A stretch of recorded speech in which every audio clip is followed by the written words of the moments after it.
ಅಡಿಗೊಂದು ಗುಡಿ ಪೂಜಿಸಿ ದಿನವಿಡಿ ಪತಿಯೊಳಗಿರುವಳು ಸತಿಯು.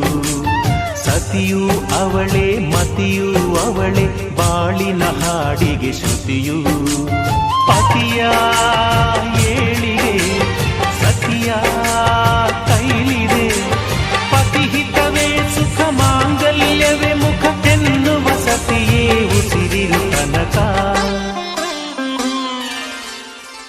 ಸುಮತಿ ಸುಮತಿ ಶ್ರೀಮತಿ ಆರು ಗುಣಗಳೇ ನಿನಗಾರತಿ. ಮನಕ್ಕೆ ಒಡತಿ ಮನೆಗೆ ಗರತಿ.